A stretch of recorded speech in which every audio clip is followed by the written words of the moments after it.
एक चीज और समझना चाहेंगे, देखिए ट्रम्प की लंबी सिचुएशन रूम मीटिंग के बाद भी किसी तरीके का कोई बड़ा फैसला नहीं निकल पाया, कोई बड़ा सोल्यूशन नहीं निकल पाया। तो इस मीटिंग को आप कैसे देखा जाए, अब करंटली सिचुएशन के हिसाब से क्या ट्रम्प कोई बड़ी रणनीति तैयार कर रहे हैं या फिर कोई और स्ट्रैटेजी है, क्या प्लानिंग प्लॉटिंग आपको लगती है? देखिए, ट्रम्प के लिए समस्या है कि उनके लिए रोज पैराडाइम्स बदलते हैं, उनके लिए रोज वेरिएबल्स बदलते हैं।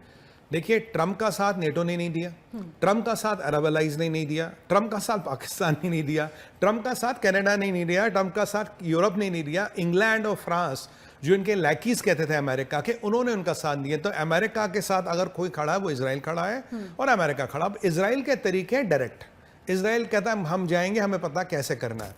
ट्रम्प की सबसे बड़ी समस्या अगर मैं खुल के बोलूं आपको, ट्रम्प को ना तो इस्लाम समझ आता है, ना उसे अरब समझ आते हैं, ना उसको अलतकिया समझ आता, ना इस्लामिक जिहाद समझ आता। उसको लगता है मैं इनके साथ बैठ के कोई डील बना लूंगा, मैंने 10 बिलियन 5 बिलियन दे दूंगा, खरीद लूंगा। भाई ये डील वाले लोग ही नहीं, ये तो दूसरी दुनिया में बिलीव करने वाले लोग हैं ना, तो आप इनसे क्या डील करोगे? ये आप दिन ब दिन आपके लिए रेटोरिक बढ़ा रहे हैं, दिन ब दिन आपकी समस्या बढ़ा रहे हैं।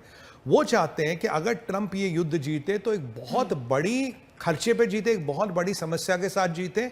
और कहीं ना कहीं मैं आपको सीधी बात एक बताता हूं, दुनिया भर में जितने मुसलमान मुल्क है, कोई नहीं चाहता ईरान हारे, कोई एक मुसलमान मुल्क नहीं चाहता ईरान हारे। किसी की जरूरत, किसी की इच्छा इतनी है, किसी की इच्छा इतनी है, फर्क हुआ क्यों?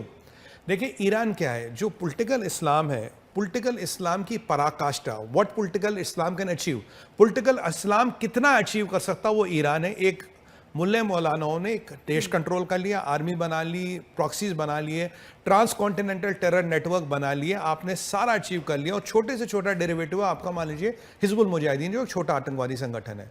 अगर ईरान गिरता तो ईरान के बाद पाकिस्तान गिरेगा, उसके बाद पॉलिटिकल इस्लाम गिरेगा, यानी कि weaponization of Islam to make proxies बनाने के लिए, हथियार बनाने के लिए, न्यूक्लियर बम बनाने के लिए, दुनिया की ऐसी तैसी करने के लिए, वो सारा कॉन्सेप्ट फेल होगा।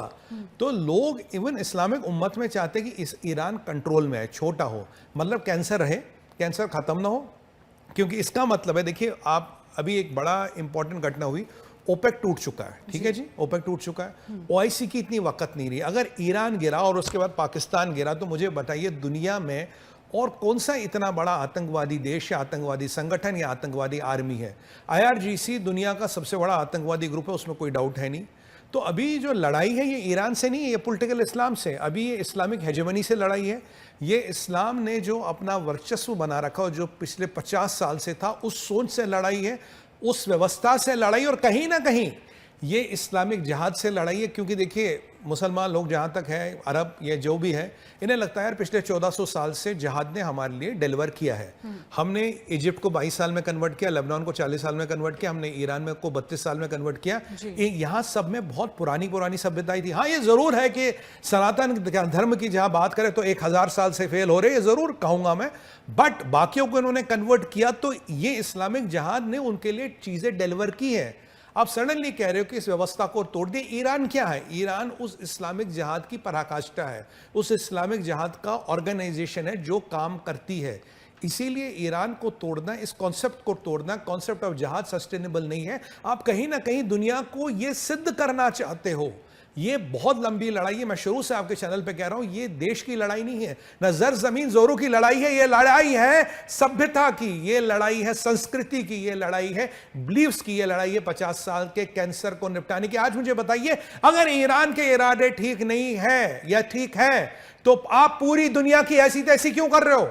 आज मेरे देश में तेल महंगा बिक रहा, मेरा गरीब तेल महंगे में डाल रहा, क्यों डाल रहा? हमारी क्या गलती है? हमने तो तुम्हारे दवाई भेजी, राशन भेजा, पानी भेजा, और ये बर्ताव हमारे साथ क्यों? अफ्रीका के देश मर रहे हैं, दुनिया भर के गरीब देशों की ऐसी तैसी हो रही है, क्यों? आपने जिद पकड़ रखी कि स्ट्रेट ऑफ हॉर्मोस आपकी। स्ट्रेट ऑफ हॉर्मोस किसी के बाप की थोड़ी ना। आप कह रहे हो हमारा आधिपत्य रहेगा, कल को मैं कहूंगा मेरा आधिपत्य इंडियन ओशन पे रहेगा, स्ट्रेट ऑफ मलाकास पे रहेगा, दुनिया भर का ट्रेड मैं बंद कर दूंगा। 60% दुनिया भर का ट्रेड भारत के इंडियन ओशन से निकलता। कल भारत चाहे उस पर जजिया लगा दे, भाई हम तो बैठे बैठे करोड़पति बन जाएंगे, अरबपति बन जाएंगे। ये कुछ दुनिया की व्यवस्थाएं हैं जिनको चलने देना पड़ेगा। आप दुनिया की व्यवस्थाओं से इंटरफेयर नहीं कर सकते। और ये जो आप में इस्लामी जुनून भरा है, जो आपको लगता है आपको लाइसेंस मिल गई दुनिया की ऐसी तैसी करने की, इस भ्रांति को, इस भ्रम को, इस तिलिस्म को तोड़ना पड़ेगा।